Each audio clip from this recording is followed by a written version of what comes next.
Hello दोस्तों, नमस्कार। किरण देहाती लोकगीत चैनल में आप सभी का स्वागत करती हूँ। दोस्तों, आज आप लोगों के सामने बहुत ही प्यारा चुटकुला नाच गीत लेकर आई हूँ। पसंद आए तो लाइक शेयर सब्सक्राइब जरूर करना और कमेंट बॉक्स में बताना हमारा गाना कैसा लगा।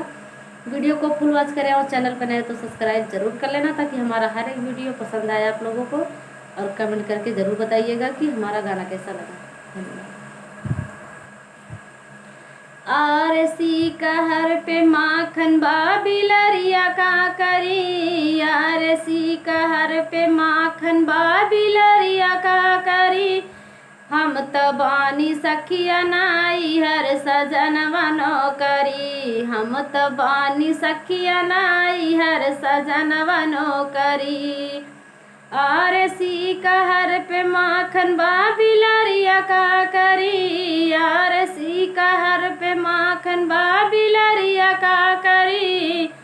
हम त बानी सकिनाई हर सजनवा नौकरी, हम त बानी सकिनाई हर सजनवा नौकरी। सास जी के साहबना ससुर जी के साहबना, सास जी के साहबना ससुर जी के साहबना।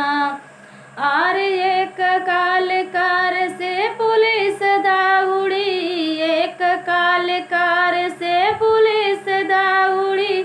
हम त बानी सखिया नाई हर सजनवा का करी, हम त बानी सकिनाई हर सजनवा नौकरी।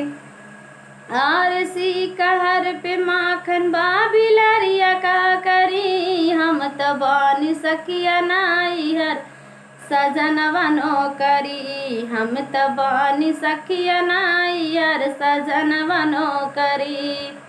जेठ जी के साहबना जेठान जी के साहबना, जेठ जी के साहबना जेठान जी के साहबना। और एक डंड मार से बुखार उतरी, और एक डंड मार से बुखार उतरी। हम त बानी सखिया नाई हर सजनवा नौकरी, हम त बानी सखिया नाई हर सजनवा नौकरी। आरसी कहर पे माखन बाबिलार का करी, हम त बानी सखिया नाई हर सजनवा नौकरी। देवर जी के साहबना ननद जी के साहबना, देवर जी के साहबना ननद जी के साहबना।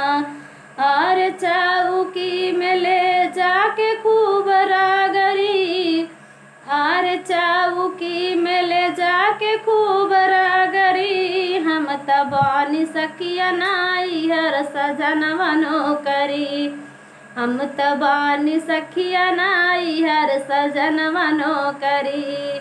सी कहर पे माखन बाबिलरिया का करी, सी कहर पे माखन बाबिलरिया का करी। हम त बानी सखिया नाई हर सजनवा नौकरी, हम त बानी सखिया नाई हर सजनवा नौकरी। दोस्तों, कमेंट बॉक्स में बताना हमारा गाना कैसा है।